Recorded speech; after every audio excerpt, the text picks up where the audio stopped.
매서운 겨울 바람이 휘몰아치는 산골짜기. 눈 덮인 산길은 적막에 잠겨 있었다.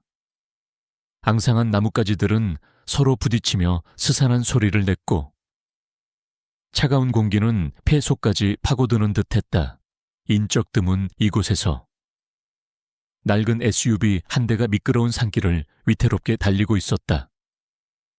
운전대를 잡은 남자의 얼굴은 창백했고 그의 눈빛은 불안하게 흔들렸다. 그의 이름은 박선우.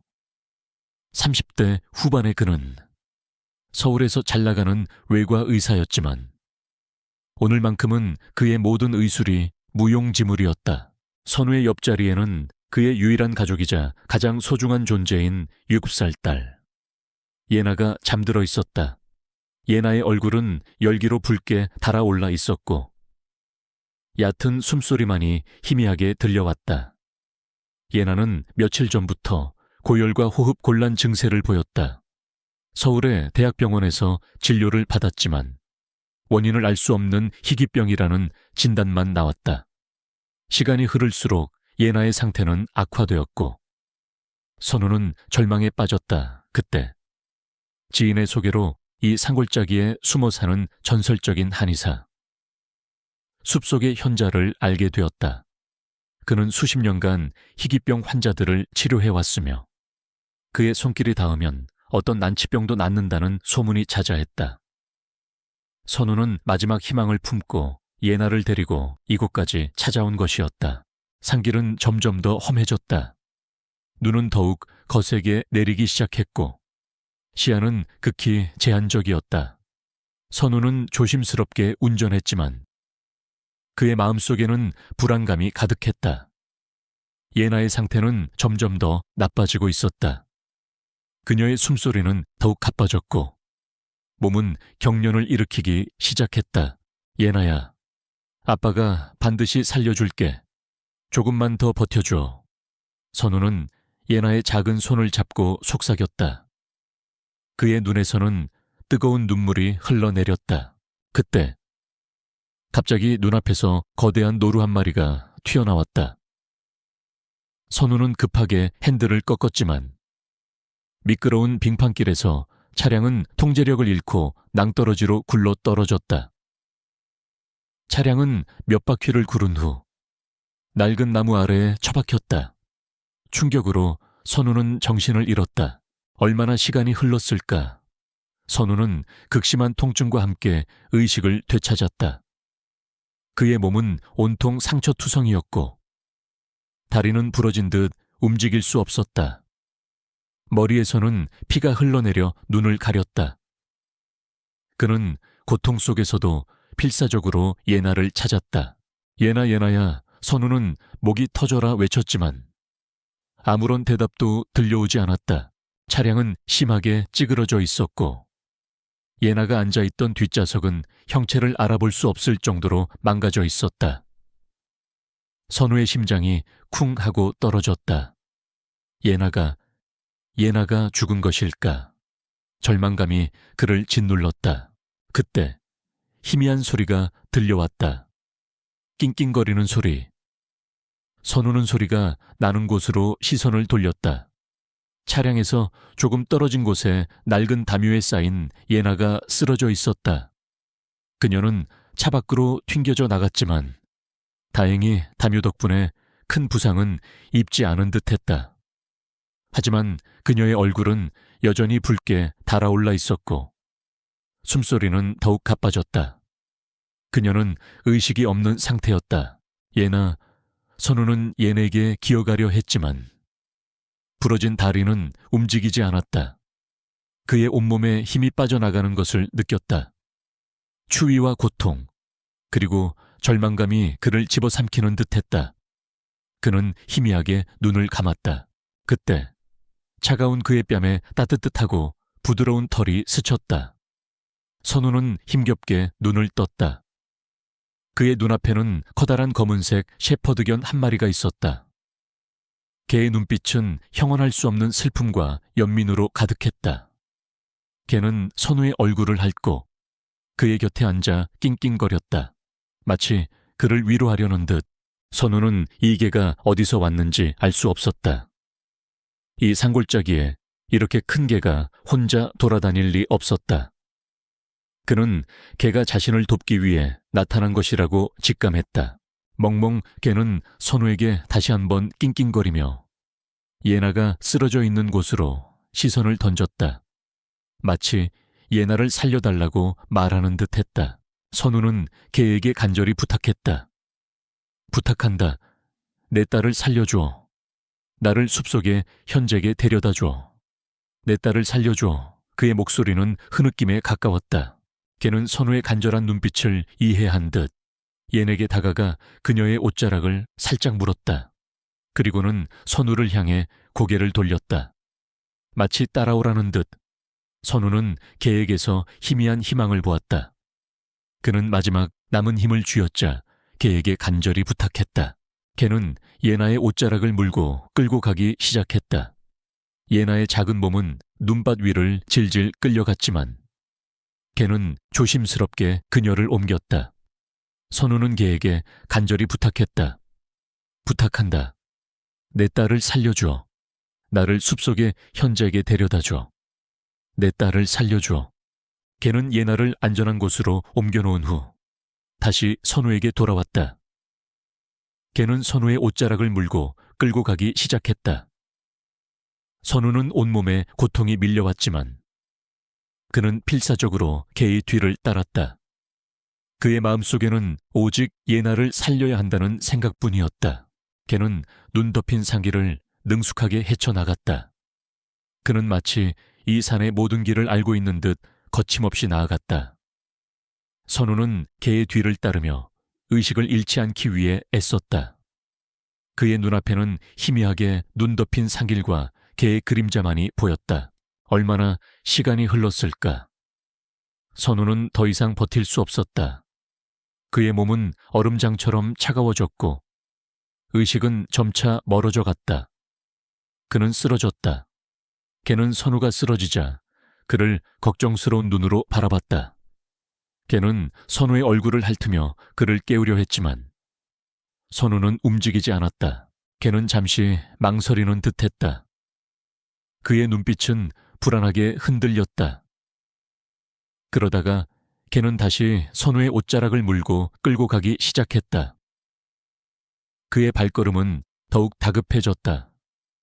그는 선우를 살려야 했다. 개는 필사적으로 선우를 끌고 나갔다. 눈 덮인 산길은 끝없이 이어졌다. 그의 힘은 점차 빠져나가는 듯했지만 그는 포기하지 않았다. 그의 마음속에는 오직 선우를 살려야 한다는 생각뿐이었다. 그의 눈빛은 형언할 수 없는 간절함으로 불타올랐다. 마침내 개는 희미한 불빛이 새어나오는 곳에 도착했다. 낡은 한옥 건물이었다. 그곳은 숲속의 현자의 집이었다. 개는 한옥 대문 앞에서 맹렬하게 짖기 시작했다. 그의 짖음은 보통 때보다 훨씬 격렬하고 다급했다. 한옥 대문이 열리고 백발이 성성한 노인 한 명이 나왔다. 그는 숲속의 현자였다. 현자는 개와 선우의 모습을 보고 놀란 듯했다. 그는 개와 선우의 모습을 번갈아 바라봤다. 개는 현자를 향해 간절하게 짖으며 선우를 가리켰다. 현자는 개의 눈빛에서 심상치 않은 기운을 느꼈다. 그는 개의 뒤를 따라 선우와 예나가 있는 곳으로 향했다. 현자는 선우의 상태를 확인하고 고개를 끄덕였다. 어서 안으로 들여라. 위독하다. 현자는 선우와 예나를 자신의 집으로 데리고 들어갔다. 개는 현자의 뒤를 묵묵히 따랐다. 그의 눈빛은 여전히 불안했지만 그의 마음속에는 희미한 희망이 샘솟았다. 그들은 드디어 숲속의 현자를 만난 것이었다. 이 개와의 만남은 선우와 예나의 운명을 바꿀 기적의 시작이었다. 그리고 이 개가 누구인지, 왜 그들을 구했는지에 대한 비밀은 아직 밝혀지지 않았다. 숲속의 현자의 집은 낡았지만 따뜻하고 아늑했다. 약초 냄새와 함께 은은한 나무 향기가 집 안을 가득 채웠다. 현자는 선우와 예나를 따뜻한 방으로 옮기고 능숙한 솜씨로 그들을 치료하기 시작했다. 그는 선우의 부러진 다리를 고정하고 상처를 소독했으며 얘네게는 따뜻한 약물을 먹였다. 걔는 현자의 곁을 묵묵히 지켰다. 그의 눈빛은 여전히 불안했지만 현자의 손길에서 희미한 안도감을 느끼는 듯했다. 선우는 며칠 만에 의식을 되찾았다. 그의 몸은 여전히 통증으로 얼얼했지만 그의 눈빛은 이전보다 훨씬 또렷해 보였다. 그는 가장 먼저 예나를 찾았다. 예나는 선우의 옆에서 깊은 잠에 빠져 있었다. 그녀의 얼굴에는 아직 열기가 남아 있었지만 숨소리는 훨씬 고르게 들렸다. 예나는 괜찮습니까? 선우가 힘겹게 물었다. 현자는 고개를 끄덕였다. 다행히 큰 고비는 넘겼습니다. 열도 많이 내렸고 호흡도 안정되었습니다. 하지만 아직 안심할 수는 없습니다. 꾸준한 치료와 간호가 필요합니다. 현자의 목소리는 차분했지만 그 안에는 깊은 연륜이 묻어났다. 선우는 안도의 한숨을 내쉬었다. 그의 눈에서는 뜨거운 눈물이 흘러내렸다. 예나가 살아남았다는 사실에 그는 비로소 숨통이 트이는 듯했다. 그는 현재에게 진심으로 감사했다. 정말 감사합니다. 제 딸을 살려주셨습니다. 은혜는 평생 잊지 않겠습니다. 현자는 선우의 감사를 담담하게 받아들였다. 천만에요. 하지만 당신들을 이곳까지 데려온 이 녀석에게 감사해야 할 겁니다. 이 녀석이 당신들을 이곳까지 데려왔습니다. 현자는 선우의 옆에 앉아있는 개를 가리켰다. 선우는 개를 바라봤다. 개는 선우의 눈빛을 피하지 않고 그의 눈을 응시했다. 그의 눈빛은 깊고 형언할 수 없는 슬픔과 지혜가 담겨 있는 듯했다. 선우는 개에게서 묘한 익숙함을 느꼈다. 마치 오래전부터 알고 지내던 존재처럼. 이 개는 누구입니까? 어디서 온 겁니까? 선우가 물었다. 현자는 희미하게 미소 지었다. 이 녀석은 마루입니다. 이 산에서 오래전부터 살고 있었습니다. 그는 특별한 개입니다. 그는 인간의 고통을 이해하고 위험에 처한 사람들을 돕는 것을 주저하지 않습니다. 그는 이 산의 수호신과도 같은 존재입니다. 선우는 마루의 이야기에 놀랐다. 그는 마루가 자신과 예나를 구하기 위해 나타난 기적 같은 존재라고 생각했다. 선우는 마루의 머리를 조심스럽게 쓰다듬었다. 마루는 선우의 손길에 기분 좋은 소리를 냈다. 선우는 예나가 회복하는 동안 현자의 집에서 지내게 되었다. 현자는 선우의 부러진 다리를 치료하고 예에게는 약초를 이용한 특별한 약을 먹였다. 현자의 뛰어난 의술 덕분에 예나의 상태는 빠르게 호전되었다. 그녀의 얼굴에는 점차 생기가 돌기 시작했고 열도 완전히 내렸다. 선우는 예나가 회복하는 것을 지켜보면서 현자와 마루에게 깊은 유대감을 느끼게 되었다. 그는 현자에게 자신의 이야기를 털어놓았다. 서울에서 잘나가는 외과 의사였지만 아내를 잃은 후 예에게 모든 것을 바쳐왔던 삶, 예나의 희귀병 진단에 절망하고 마지막 희망을 품고 이곳까지 찾아왔던 이야기. 현자는 선우의 이야기를 묵묵히 들어주었다. 그의 눈빛은 따뜻하고 깊었다. 마루는 형준의 곁을 그림자처럼 지켰다. 그는 선우가 예나를 돌보는 것을 돕고 선우가 산책할 때마다 그의 옆에서 함께 걸었다. 마루는 선우에게 단순한 개가 아닌 또 다른 가족이 되었다. 마루의 존재는 선우에게 큰 위안이자 다시 일어설 힘이 되어주었다. 그러던 어느 날 선우는 마루의 눈에서 묘한 슬픔을 보았다. 마루는 예나와 함께 놀다가도 문득 숲속 깊은 곳을 향해 시선을 던지곤 했다. 그의 눈빛은 아련했고 마치 잃어버린 무언가를 그리워하는 듯했다. 선우는 마루에게도 잊지 못할 과거의 아픔이 있을 것이라고 직감했다. 그는 마루의 과거를 알고 싶었다. 선우는 현재에게 마루의 과거에 대해 물었다. 현자는 잠시 침묵하다가 나지막이 이야기를 시작했다. 마루는 오래전 이 산에서 한 여인을 기다리고 있었습니다. 그녀는 마루의 주인이자 마루에게 모든 것을 가르쳐준 사람이었습니다. 하지만 그녀는 어느 날 갑자기 사라졌고 마루는 그때부터 그녀를 기다리며 이 산을 떠나지 않았습니다. 그녀는 마루에게 단순한 주인이 아니라 마루의 삶의 전부였습니다. 선우는 마루의 이야기에 깊은 슬픔을 느꼈다. 마루 역시 자신처럼 사랑하는 사람을 잃은 아픔을 가지고 있었다. 그는 마루의 슬픔에 깊이 공감했다. 마루는 선우의 곁에 앉아 그의 손을 핥았다. 마치 서로의 아픔을 위로하려는 듯 예나는 현자의 뛰어난 의술과 선우의 극진한 보살핌, 그리고 마루의 따뜻한 위로 덕분에 빠르게 회복했다. 그녀의 얼굴에는 이제 완전히 생기가 돌았고 활기찬 웃음소리가 현자의 집을 가득 채웠다. 선우는 예나가 다시 웃는 모습을 보고 깊은 안도감을 느꼈다. 예나의 병은 신기하게도 완치되었다. 현자는 예나의 병이 단순한 육체적인 병이 아니라 정신적인 아픔과도 연결되어 있었다고 말했다.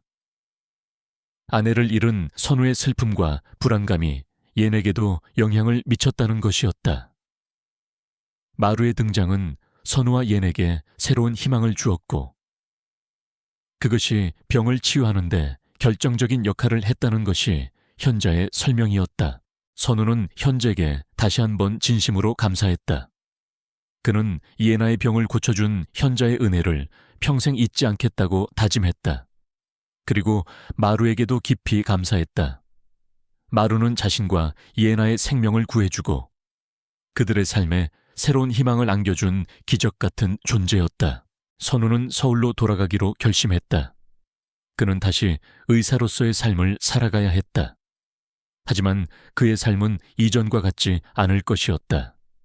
그는 마루와 현자, 그리고 이 산골짜기에서의 경험을 통해 많은 것을 깨달았다. 그는 이제 돈과 명예보다는 진정한 삶의 의미를 찾아가는 삶을 살아가고 싶었다. 선우는 현재에게 작별 인사를 고했다.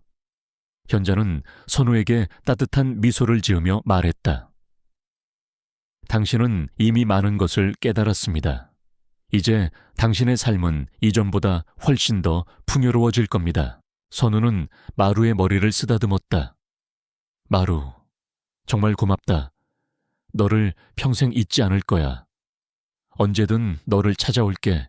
마루는 선우의 손길에 기분 좋은 소리를 냈다.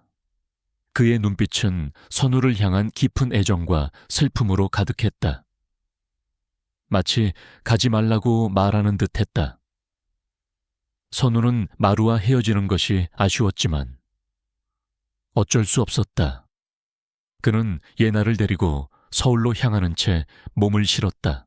하지만 선우는 알지 못했다. 마루와 그들의 인연은 여기서 끝이 아니었다.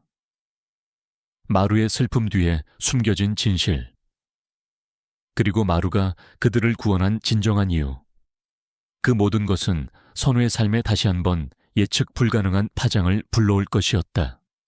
그리고 그 파장은 선우의 과거와 연결되어 있었다. 서울로 돌아온 선우의 삶은 이전과 같지 않았다. 그는 예전처럼 바쁘게 수술실을 오갔지만 그의 마음속에는 늘 숲속의 현자와 마루의 모습이 아른거렸다. 도시의 번잡함 속에서도 그는 산속의 고요함과 마루의 따뜻한 눈빛을 그리워했다. 예나는 완전히 건강을 되찾았고 활기찬 모습으로 학교 생활을 이어갔다. 하지만 예나 역시 마루를 잊지 못했다. 그녀는 매일 밤 잠들기 전 마루가 그려진 그림책을 읽었고 마루를 다시 만날 날만을 손꼽아 기다렸다. 선우는 현자의 말처럼 돈과 명예보다는 진정한 삶의 의미를 찾아가는 삶을 살기 시작했다. 그는 어려운 환자들을 돕는 자선 의료 활동에 참여하고 의료 기술을 개발하여 더 많은 생명을 살리는 데 기여했다. 그의 변화는 주변 사람들에게도 좋은 영향을 미쳤다. 동료 의사들은 선우의 변화에 놀라움을 금치 못했고 환자들은 그의 따뜻한 마음에 감동했다. 그러나 선우의 마음속에는 여전히 풀리지 않는 의문이 남아있었다. 마루의 눈에서 보았던 슬픔, 그리고 현자가 말했던 마루의 잃어버린 주인, 그 모든 것이 선우의 호기심을 자극했다. 선우는 마루의 과거에 무언가 특별한 비밀이 숨겨져 있을 것이라고 직감했다. 그리고 그 비밀이 어쩌면 자신의 삶과도 연결되어 있을지 모른다는 막연한 예감을 떨칠 수 없었다. 어느 날, 선우는 우연히 병원 도서관에서 오래된 의학 저널을 읽다가 충격적인 기사를 발견했다. 10년 전, 이 산골짜기에서 발생한 의문의 교통사고에 대한 기사였다. 기사에 따르면 사고로 인해 한 젊은 여성과 그녀의 남편이 현장에서 사망했고 그들의 반려견만 유일하게 살아남았다는 내용이었다. 사진 속 여성의 얼굴은 희미했지만 그녀의 반려견은 영락없는 마루의 모습이었다. 그리고 그녀의 남편의 이름은 강태준. 선우의 심장이 격렬하게 뛰었다. 강태준은 바로 선우의 가장 친한 친구이자 10년 전 의문의 사고로 사망했던 그의 대학 동기였다. 선우의 머릿속에 과거의 기억들이 주마등처럼 스쳐 지나갔다. 강태준은 선우와 함께 의과대학을 졸업한 후 촉망받는 신생제약회사에 입사했다. 그는 뛰어난 연구 실력으로 신약 개발에 매진했고 곧 회사의 핵심 인물로 떠올랐다. 하지만 어느 날 갑자기 강태준은 의문에 교통사고로 사망했고 그의 죽음은 단순한 사고로 처리되었다. 선우는 당시 강태준의 죽음에 대해 의문을 품었지만 그의 죽음은 너무나 갑작스러웠고 선우는 슬픔에 잠겨 진실을 파헤칠 여력이 없었다. 기사 속 강태준의 아내, 즉 마루의 주인으로 추정되는 여성의 이름은 이지혜였다. 지혜는 과거 선우의 병원에서 간호사로 근무했던 인물이었다. 선우는 지혜를 보자마자 과거의 기억들이 되살아났다. 지혜는 밝고 긍정적인 성격으로 환자들과 동료들에게 사랑받는 간호사였다. 그녀는 선우의 아내와도 친하게 지냈고 선우 가족과는 친밀한 관계를 유지했었다. 선우는 기사를 읽고 깊은 혼란에 빠졌다. 마루가 바로 강태준과 지혜의 반려견이었다니. 그리고 강태준의 죽음이 단순한 사고가 아니었을지도 모른다는 불길한 예감이 들었다. 선우는 마루가 자신과 예나를 구하기 위해 나타난 것이 단순히 우연이 아니라 강태준과 지혜의 영혼이 마루를 통해 자신에게 무언가를 알리려 했던 것이라고 직감했다. 선우는 김도훈 변호사에게 연락을 취했다. 김도훈은 선우의 이야기를 듣고 경악했다. 박선우 씨, 이건 단순한 사고가 아닐 수 있습니다. 강태준 씨는 신생제약회사에서 중요한 연구를 하고 있었다고 들었습니다. 혹시 그 연구와 관련된 음모가 있었던 것은 아닐까요? 선우는 김도훈의 말에 고개를 끄덕였다. 저도 그렇게 생각합니다. 마루가 저를 찾아온 것은 분명 이유가 있을 겁니다. 그가 저를 숲속의 현잭에 데려다 준 것도, 그곳에서 저의 병든 딸을 구원한 것도 모두 우연이 아닐 겁니다. 저는 진실을 밝혀내야 합니다. 강태준과 지혜의 죽음 뒤에 숨겨진 진실을요. 김도훈 변호사는 선우를 돕기로 결심했다. 그들은 10년 전 강태준과 지혜의 사고 현장을 다시 조사하고 당시 수사 기록을 재검토하기 시작했다. 선우는 자신의 기억을 더듬어 강태준이 사망하기 전 마지막으로 만났던 사람들과 그가 진행했던 연구에 대해 떠올렸다. 강태준은 사망 직전 자신의 연구에 대한 어떤 위협을 느끼고 있다는 말을 흘렸었다. 그는 자신이 개발 중인 신약이 거대한 제약회사의 이권과 얽혀 있다고 말했었다. 수사 기록을 검토하면서 그들은 의문점을 발견했다. 당시 사고 현장에는 블랙박스 영상이 없었고 사고 차량의 타이어에는 고의적인 손상이 발견되었다는 점이었다. 하지만 당시 수사는 단순한 운전자 과실로 결론 지어졌다. 선우는 이 모든 것이 조작되었을 것이라고 확신했다. 그들은 강태준이 근무했던 신생제약회사 바이오팜을 조사하기 시작했다. 바이오팜은 강태준 사망 후 거대한 제약회사 한성제약에 합병되었다. 한성제약은 국내 제약업계의 거물이었다.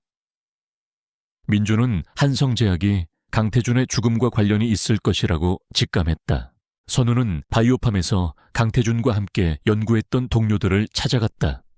하지만 그들은 모두 강태준의 죽음에 대해 함구했고 당시 사고가 단순한 사고였다고 주장했다. 그들의 눈빛에는 두려움이 가득했다. 선우는 그들이 한성제약의 압력에 의해 침묵하고 있다는 것을 직감했다.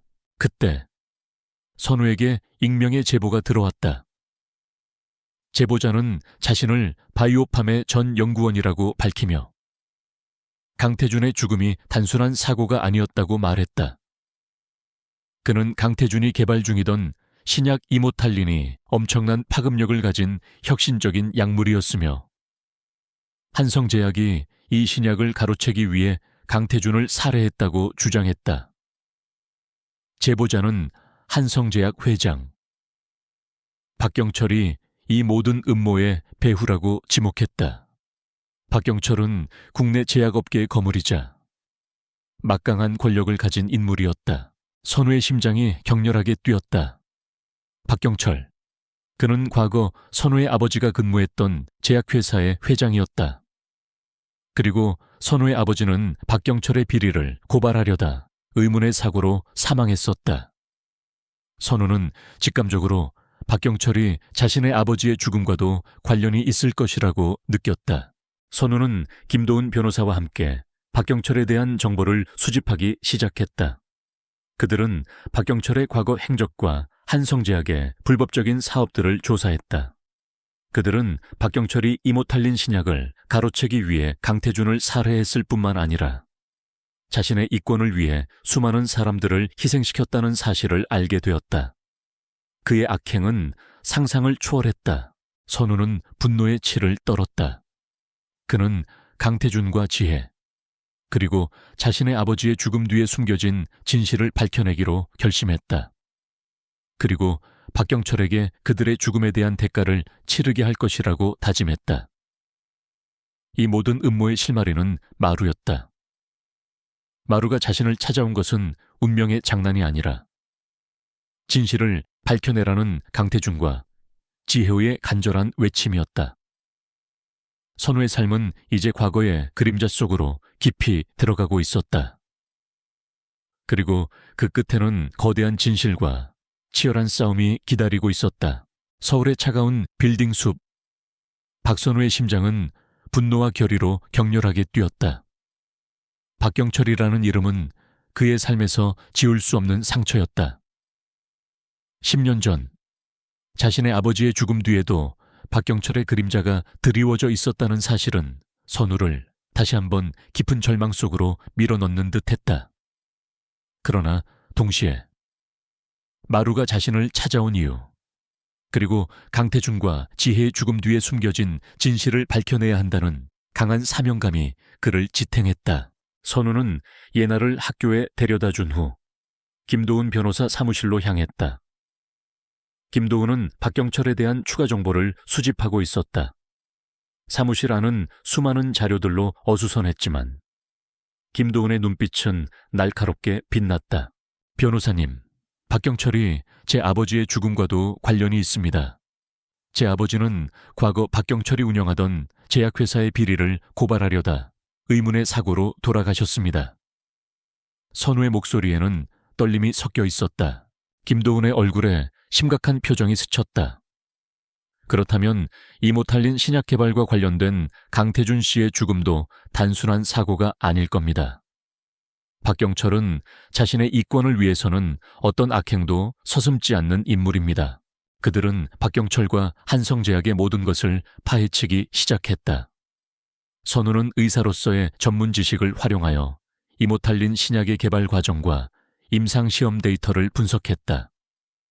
그는 이모탈린 신약이 박경철의 주장과는 달리 심각한 부작용을 가지고 있다는 사실을 알아냈다.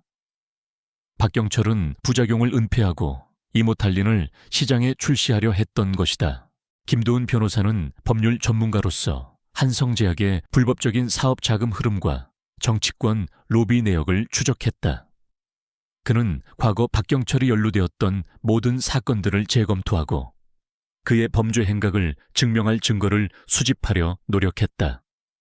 그들의 수사는 비밀리에 진행되었다. 박경철의 영향력이 워낙 커서 그들의 움직임이 발각되는 순간 목숨이 위험해질 수 있었다. 선우는 자신의 과거 정보원들에게 연락을 취했다. 그들은 선우의 요청에 놀랐지만 그의 간절한 목소리에 결국 박경철에 대한 정보를 넘겨주었다.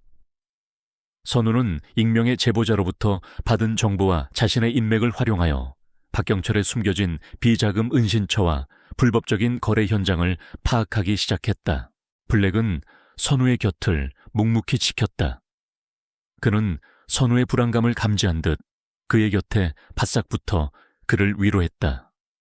블랙의 존재는 선우에게 큰 힘이자 다시 일어설 용기를 주었다. 블랙의 눈빛은 형언할 수 없는 슬픔과 함께 진실을 향한 굳건한 의지로 빛났다. 마치 강태준과 지혜의 영혼이 블랙을 통해 선우에게 힘을 실어주는 듯 했다. 그러던 어느 날, 선우는 박경철의 비자금이 숨겨져 있는 비밀 창고의 위치를 알아냈다. 그곳은 한성제약의 외곽에 위치한 낡고 버려진 창고였다. 그곳은 겉보기에는 평범했지만 내부에는 최첨단 보안 시스템이 설치되어 있었다. 변호사님, 박경철의 비자금이 숨겨진 곳을 알아냈습니다. 그곳에 모든 증거가 있을 겁니다. 선우의 목소리는 흥분으로 떨렸다. 김도은 변호사는 고개를 끄덕였다. 그곳에 침입하여 증거를 확보해야 합니다. 하지만 매우 위험할 겁니다. 박경철은 그곳을 목숨처럼 지킬 겁니다. 그들은 비밀 창고에 잠입할 계획을 세웠다. 선우는 의사로서의 지식을 활용하여 보안 시스템을 무력화시킬 방법을 찾았다. 그는 과거 군의관 시절 배웠던 잠입 기술을 되살려냈다. 김도은 변호사는 경찰에 미리 연락하여 만일의 사태에 대비하도록 했다. 하지만 박경철의 영향력 때문에 경찰을 완전히 신뢰할 수는 없었다. 밤이 깊어지자 선우는 블랙과 함께 비밀 창고로 향했다. 달빛조차 들지 않는 어둠 속에서 그들은 그림자처럼 은밀하게 움직였다. 선우의 심장은 격렬하게 뛰었지만 그의 얼굴에는 한 점의 두려움도 없었다. 그는 강태준과 지혜, 그리고 자신의 아버지의 억울한 죽음을 밝혀내야 했다. 비밀 창고는 삼엄한 경비로 둘러싸여 있었다. 선우는 블랙의 도움을 받아 경비견들을 따돌리고 경비원들의 눈을 피해 창고 안으로 침입했다. 블랙은 선우의 발소리조차 내지 않고 그의 뒤를 묵묵히 따랐다. 그의 예민한 후각은 미세한 인기척도 놓치지 않았다. 창고 안은 어두컴컴하고 습했다. 낡은 상자들과 기계들이 어지럽게 놓여 있었다. 선우는 손전등으로 주변을 비추며 박경철의 비자금을 찾기 시작했다. 블랙은 선우의 옆에서 킁킁거리며 냄새를 맡았다. 얼마 후 블랙이 한 지점에서 멈춰서서 맹렬하게 짖기 시작했다. 그의 짖음은 보통 때보다 훨씬 격렬하고 다급했다. 선우는 블랙이 짖는 곳을 자세히 살폈다. 그곳은 낡은 철제 캐비닛 뒤에 숨겨진 작은 벽이었다. 벽은 겉보기에는 평범했지만 선우는 벽에서 희미한 이질감을 느꼈다. 블랙, 여기 뭔가 있어. 선우가 나지막이 물었다. 블랙은 벽을 향해 더욱 격렬하게 짖으며 발로 긁기 시작했다. 선우는 블랙의 직감을 믿고 벽을 두드렸다. 벽은 텅 빈 소리를 냈다. 선우는 캐비닛을 밀어내고 벽을 자세히 살폈다. 벽 뒤에는 비밀 금고가 숨겨져 있었다. 선우는 금고문을 열기 위해 애썼다. 그는 의사로서의 지식을 활용하여 금고의 잠금 장치를 해제하려 했다. 그의 손은 떨렸지만 그의 눈빛은 흔들림 없었다. 몇 분간의 노력 끝에 금고문이 열렸다. 금고 안에는 수많은 서류들과 함께 낡은 노트북 한 대가 들어있었다. 선우는 서류들을 확인했다. 그 안에는 박경철의 불법 비자금 내역, 정치인 로비 명단, 그리고 이모탈린 신약의 부작용을 은폐한 증거들이 상세하게 기록되어 있었다. 노트북 안에는 이모탈린 신약의 부작용에 대한 연구 자료와 함께 강태준과 지혜의 사고 현장을 조작하는 영상까지 담겨 있었다. 그리고 선우의 아버지의 죽음과 관련된 은밀한 거래 내역까지. 선우의 심장이 격렬하게 뛰었다. 그의 눈에서 뜨거운 눈물이 흘러내렸다. 모든 것이 드러났다. 박경철의 모든 악행이 여기에 담겨 있었다. 강태준과 지혜, 그리고 자신의 아버지의 억울한 죽음 뒤에 숨겨진 진실이. 그때 갑자기 창고 안의 조명이 모두 켜졌다. 박경철의 부하들이 창고 안으로 들이닥쳤다. 그들은 총을 겨누며 선우를 향해 달려들었다. 박경철은 이미 그들의 침입을 눈치챈 것이었다. 박선우, 감히 내 것을 훔치려 하다니. 내 놈은 여기서 죽을 것이다. 박경철의 목소리가 창고 안에 울려 퍼졌다. 그는 부하들 뒤에서 선우를 비웃듯이 바라봤다. 선우는 노트북과 서류들을 품에 안고 블랙을 뒤로 숨겼다. 그의 얼굴에는 한 점의 두려움도 없었다. 박경철, 내 악행은 여기서 끝이다. 내 죄는 세상에 모두 드러날 것이다. 박경철의 부하들은 민준을 향해 달려들었다. 민준은 필사적으로 저항했다. 그는 블랙의 도움을 받아 부하들을 제압하려 했다. 블랙은 맹렬하게 잔당들을 공격했다. 그의 날카로운 이빨은 부하들의 팔과 다리를 물어뜯었고 부하들은 고통에 찬 비명을 지르며 쓰러졌다. 싸움은 치열했다. 창고 안은 거친 숨소리와 총성, 그리고 고통에 찬 신음소리로 가득했다. 민주는 여러 곳에 상처를 입었고 블랙 역시 부상당한 몸을 이끌고 필사적으로 싸웠다. 그때 멀리서 경찰차에 사이렌 소리가 들려왔다. 김도훈 변호사가 미리 경찰에 연락하여 도움을 요청한 것이었다. 경찰, 특공대가 창고 안으로 들이닥쳤고 박경철의 부하들은 모두 체포되었다. 박경철은 분노에 찬 얼굴로 민준을 노려봤다. 박선우, 내 놈 때문에 모든 것이 망가졌어. 넌 죽어도 편하지 못할 거야. 민준은 박경철을 향해 싸늘하게 미소 지었다. 박경철, 네 악행은 이제 끝이다. 네가 저지른 모든 죄에 대한 대가를 치르게 될 것이다. 경찰이 박경철을 체포했다. 그의 거대한 제약회사는 압수수색을 당했고 그의 비자금은 모두 압수되었다. 모든 것이 끝났다. 박경철의 악행은 드디어 막을 내렸다. 민주는 블랙을 끌어안고 그의 머리를 쓰다듬었다. 블랙, 우리가 해냈어. 정말 고맙다. 블랙은 민준의 품에 안겨 기분 좋은 소리를 냈다. 그의 눈빛은 민준을 향한 깊은 사랑과 충성심으로 가득했다. 그들은 서로의 상처를 보듬으며 다가올 새로운 미래를 맞이할 준비를 했다. 경찰서의 차가운 공기는 더 이상 박선우를 짓누르지 않았다. 그의 손에 들린 노트북과 서류들은 박경철의 모든 악행을 증명하는 결정적인 증거였다. 블랙은 선우의 곁에 묵묵히 앉아 있었다. 그의 눈빛은 여전히 피곤했지만 그 안에는 깊은 안도감이 스쳐 지나갔다. 김도훈 변호사는 선우와 블랙을 보자마자 그들을 끌어안았다. 선우 씨, 블랙 정말 대단합니다. 당신들 덕분에 박경철이라는 거대한 악을 무너뜨릴 수 있게 되었습니다. 김도훈의 목소리에는 감격이 묻어났다.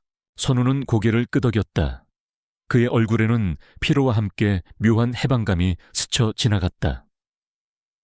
변호사님, 이 모든 증거들을 세상에 공개해야 합니다. 박경철의 악행을 낱낱이 밝혀내야 합니다. 김도훈은 즉시 언론과 접촉하여 기자회견을 열기로 했다. 그는 박경철의 모든 범죄 행위를 세상에 공개하고 경찰과 검찰에 모든 증거들을 제출했다. 언론은 박경철의 충격적인 범죄 행각에 대해 대서특필했다. 마약 밀매, 불법 무기 거래, 살인 교사, 정치인 로비, 그리고 강태준과 지혜, 그리고 선우의 아버지의 죽음까지 그의 모든 악행은 상상을 초월했다. 국민들은 박경철의 잔혹함에 경악했고 그의 즉각적인 구속을 요구했다. 박경철은 자신의 악행이 세상에 드러나자 모든 것을 부정하며 발악했다. 그는 자신의 막강한 재력과 권력을 동원하여 언론을 통제하고 여론을 조작하려 했다. 그는 선우와 김도훈 변호사에게 끊임없이 협박을 가했고 그의 잔당들을 이용해 그들을 위협하려 했다. 하지만 이미 때는 늦었다. 선우가 확보한 증거들은 너무나 명확했고 언론과 국민들의 분노는 박경철의 영향력을 압도했다. 경찰과 검찰은 여론의 압력에 떠밀려 박경철에 대한 대대적인 수사를 착수했다. 박경철은 결국 체포되어 구속되었다. 그의 거대한 제약회사는 압수수색을 당했고 그의 비자금은 모두 압수되었다. 그의 추악한 비밀들은 세상에 모두 드러났고 그는 사회적으로 매장되었다. 정의가 승리한 순간이었다. 모든 것이 끝난 후 선우는 병실에 누워있던 예나를 찾아갔다. 예나는 선우를 보자마자 그의 품으로 뛰어들었다. 아빠가 이겼어요. 박경철 아저씨가 잡혔대요. 예나의 얼굴에는 기쁨과 함께 안도감이 스쳐 지나갔다. 선우는 예나를 끌어안고 그의 머리를 쓰다듬었다. 그래, 예나야. 우리가 이겼어. 이제 모든 것이 끝났어. 이제 아빠는 예나 옆에서 평생 함께 할 거야. 그의 목소리는 흐느낌에 가까웠다. 예나는 선우의 옆에 있는 블랙을 바라봤다. 블랙이 아빠를 도와줬지. 예나가 블랙의 머리를 쓰다듬었다. 블랙은 예나의 손길에 기분 좋은 소리를 냈다. 블랙의 눈빛은 예나를 향한 깊은 애정과 함께 이제 모든 것이 괜찮다는 듯한 평온함이 서려 있었다. 선우는 썬더와 블랙을 데리고 숲속의 현자의 집으로 향했다. 현자는 선우와 블랙을 보자마자 희미하게 미소 지었다. 모든 것이 잘 해결되었군요. 당신의 용기와 블랙의 충성심이 진실을 밝혀냈습니다. 선우는 현자에게 진심으로 감사했다. 현자님, 정말 감사합니다.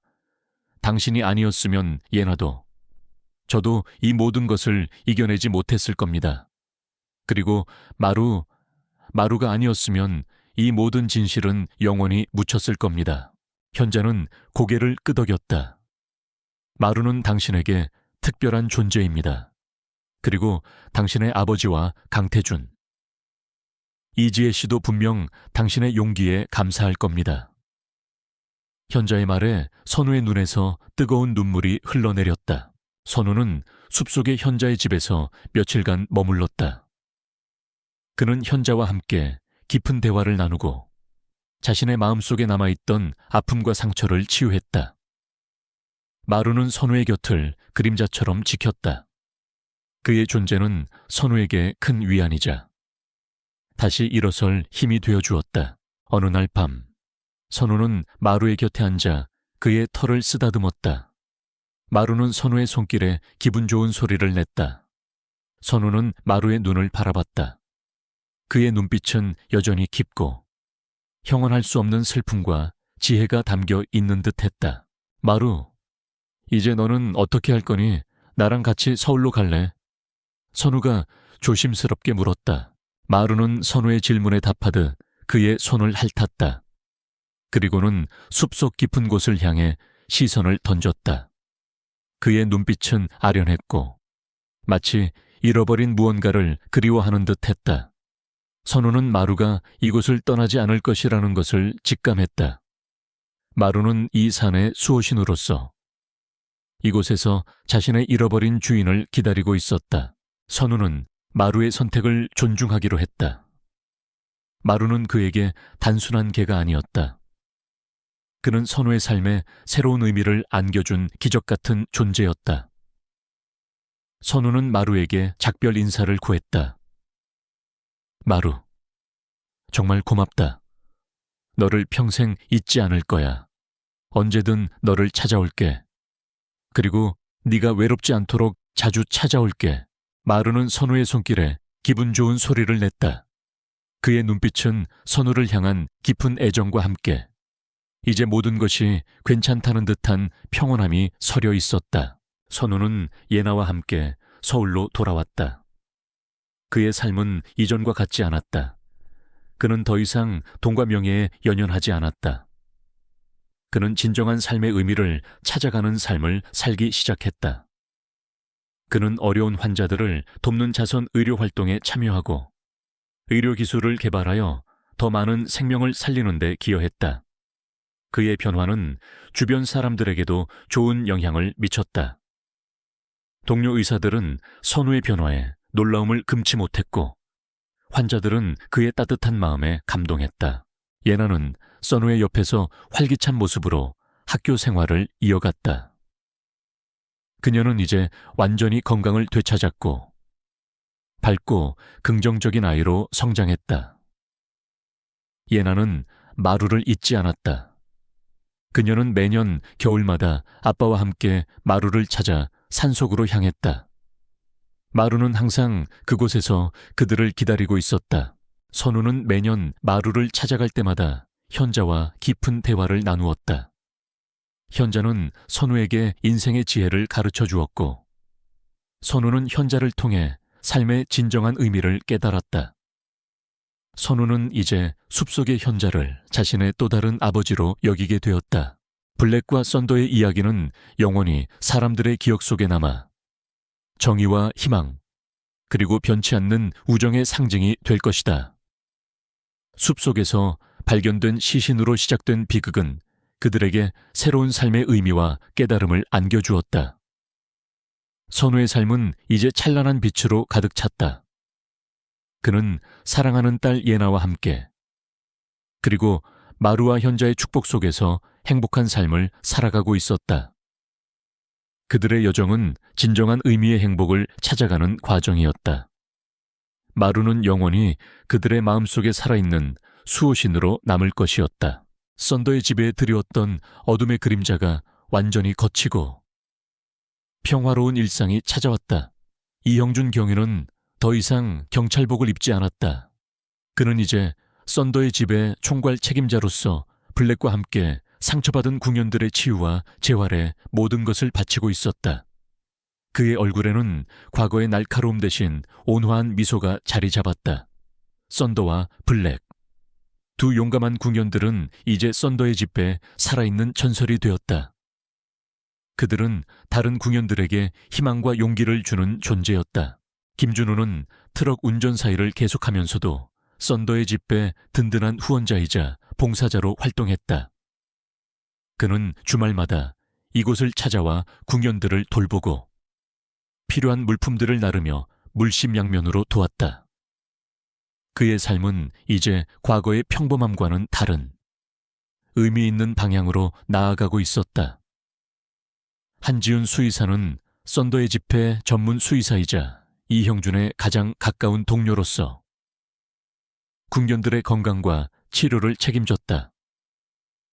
김도훈 변호사는 썬더의 집회 법률 고문을 맡아 동물 학대와 관련된 법률 자문을 제공하고 필요한 경우 법정 싸움을 돕는 등 든든한 지원군 역할을 했다.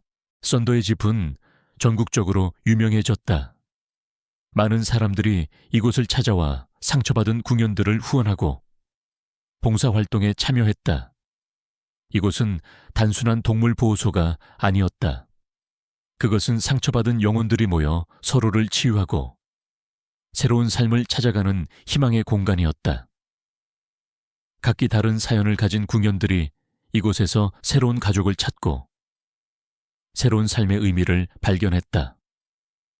그들은 잃어버렸던 신뢰를 회복하고 인간과 동물 간의 깊은 유대감을 다시 한번 느끼게 되었다. 형주는 매일 아침 블랙과 함께 썬더의 집 주변의 숲길을 산책했다. 숲속의 공기는 맑고 신선했고 새들의 지저귐은 평화로웠다. 블랙은 형준의 옆에서 활기차게 뛰놀았다.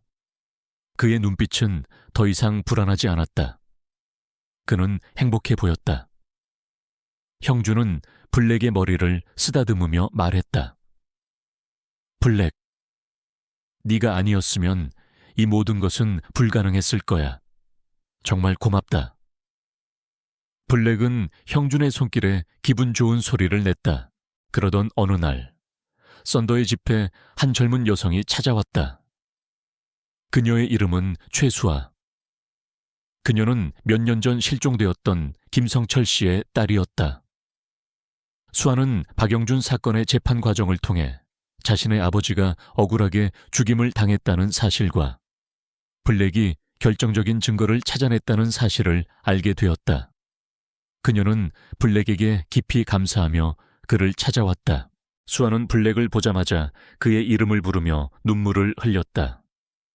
블랙, 우리 아버지의 원수를 갚아줘서 정말 고마워. 블랙은 수아의 슬픔을 감지한 듯 그녀의 곁에 다가가 그녀의 손을 핥았다. 그의 눈빛은 연민과 위로로 가득했다. 형준은 수아의 슬픔에 깊이 공감했다. 수아는 형준에게 아버지를 잃은 후 겪었던 고통과 절망에 대해 털어놓았다. 그녀는 아버지가 죽은 후 모든 희망을 잃은 채 방황하고 있었다. 그녀는 아버지의 죽음이 단순한 실종이 아닐 것이라고 직감했지만 진실을 밝혀낼 힘이 없었다. 그녀는 박영준이라는 거대한 벽 앞에서 무력감을 느꼈다. 형준은 수에게 위로의 말을 건넸다. 김성철 씨는 마지막까지 진실을 지키려 했습니다. 블랙이 그분의 용기를 이어받아 진실을 밝혀냈습니다. 수아는 형준의 말을 듣고 눈물을 닦았다. 그녀는 썬더의 집에서 봉사활동을 시작하기로 결심했다. 그녀는 이곳에서 상처받은 궁연들을 돌보면서 자신의 아픔을 치유하고 싶었다. 그녀는 블랙의 곁에서 아버지를 향한 그리움을 달래고 새로운 삶의 의미를 찾고 싶었다. 수아는 썬더의 집에서 빠르게 적응했다. 그녀는 궁연들을 진심으로 사랑했고 궁연들 역시 수에게 마음을 열었다. 그녀는 특히 블랙과 깊은 유대감을 형성했다. 블랙은 수아의 곁을 그림자처럼 지켰고 수아의 슬픔을 위로했다. 수아는 블랙의 존재 덕분에 점차 과거의 상처에서 벗어나 활기를 되찾았다.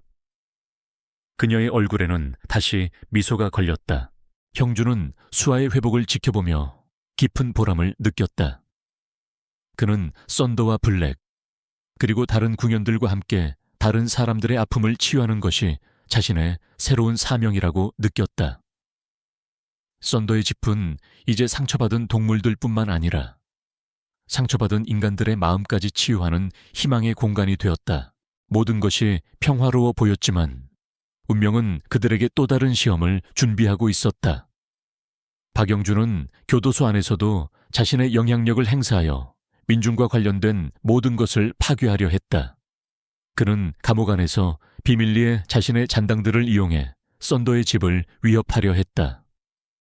박영준은 자신의 몰락이 민준과 블랙 때문이라고 생각했고 그들에게 마지막 복수를 꿈꿨다. 형준은 김도훈 변호사로부터 박영준의 움직임에 대한 정보를 들었다. 박영준이 교도소 안에서도 자신의 영향력을 행사하고 있습니다. 그가 썬더의 집을 노리고 있다는 첩보가 들어왔습니다. 조심하셔야 합니다. 형준의 심장이 격렬하게 뛰었다. 그는 다시 한번 어둠의 그림자가 드리워진다는 것을 직감했다. 그는 썬더의 집회 보안을 더욱 강화했다. CCTV를 추가 설치하고 야간 경비원을 늘렸다. 썬더와 블랙은 밤늦게까지 썬더의 집 주변을 순찰하며 혹시 모를 위험을 감지했다. 그러던 어느 날 밤, 썬더의 집에 정체불명의 인물들이 침입했다. 그들은 검은색 옷을 입고 얼굴을 가린 채 은밀하게 움직였다. 박영준의 마지막 잔당들이었다.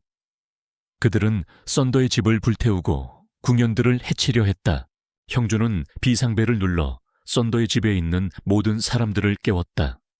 수아와 이정호, 그리고 한지윤 수의사까지 모두 함께 썬더의 집을 지키기 위해 나섰다. 썬더와 블랙을 비롯한 궁연들은 이미 위험을 감지한 듯 맹렬하게 짓고 있었다. 침입자들은 마당으로 쳐들어왔다. 그들은 몽둥이와 칼을 들고 썬더의 집 사람들을 향해 달려들었다. 형준은 자신의 몸을 던져 침입자들을 막았다. 이정호 역시 형준의 옆에서 용감하게 싸웠다. 수아는 궁연들을 안전한 곳으로 대피시켰다. 지우는 의료 도구를 휘두르며 침입자들을 방해했다. 썬더와 블랙은 맹렬하게 침입자들을 공격했다. 그들의 날카로운 이빨은 침입자들의 팔과 다리를 물어뜯었고 침입자들은 고통에 찬 비명을 지르며 쓰러졌다. 궁연들의 용맹함은 침입자들에게 예상치 못한 혼란을 주었다. 싸움은 치열했다. 썬더의 집 마당은 아수라장이 되었다. 유리창이 깨지고 기물들이 부서지는 소리가 울려 퍼졌다. 형준과 이정호, 지윤, 수아는 상처를 입었지만 그들은 썬더의 집을 지키기 위해 필사적으로 싸웠다. 그들의 눈빛은 흔들림 없었다. 형준은 침입자들의 우두머리에게 달려들었다. 그의 눈빛은 분노로 불타올랐다. 그는 침입자의 멱살을 잡고 그를 땅바닥에 내리꽂았다. 내 놈들은 절대로 썬더의 집을 건드릴 수 없을 것이다. 그때 멀리서 경찰차의 사이렌 소리가 들려왔다. 김도훈 변호사가 미리 경찰에 연락하여 도움을 요청한 것이었다. 경찰 특공대가 썬더의 집으로 들이닥쳤고 침입자들은 모두 체포되었다. 모든 것이 끝났다. 박영준의 마지막 잔당들은 더 이상 썬더의 집을 위협할 수 없게 되었다. 형준은 상처투성이인 몸으로 썬더와 블랙, 그리고 다른 궁연들을 바라봤다. 그들은 모두 무사했다. 형준은 블랙을 끌어안고 그의 머리를 쓰다듬었다. 블랙, 고맙다. 네가 아니었으면 이 모든 것이 불가능했을 거야. 블랙은 형준의 손길에 기분 좋은 소리를 냈다. 그의 눈빛은 형준을 향한 깊은 사랑과 충성심으로 가득했다. 수아는 형준에게 다가와 그의 손을 잡았다. 수고하셨습니다. 경위님, 우리 모두 함께 해냈습니다. 지윤과 이정호, 그리고 김준우도 그들 곁으로 다가왔다. 그들의 얼굴에는 피로와 함께 안도감, 그리고 승리의 기쁨이 스쳐 지나갔다. 밤하늘은 점차 여명으로 물들기 시작했다. 썬더의 집은 비록 상처를 입었지만 그들은 다시 일어설 수 있었다. 그들은 함께 이 모든 것을 이겨낼 수 있었다. 썬더의 집은 더욱 굳건해졌다. 그들은 상처받은 영혼들이 모여 서로를 치유하고 새로운 삶을 찾아가는 진정한 희망의 공간이 되었다. 형준과 블랙의 이야기는 영원히 사람들의 기억 속에 남아 정의와 희망, 그리고 변치 않는 우정의 상징이 될 것이다. 숲속에서 발견된 시신으로 시작된 비극은 그들에게 새로운 삶의 의미와 깨달음을 안겨주었다. 그들의 삶은 이제 찬란한 빛으로 가득 찼다. 그들은 서로에게 의지하며 함께 새로운 미래를 만들어 나갈 것이었다. 그들의 여정은 진정한 의미의 행복을 찾아가는 과정이었다.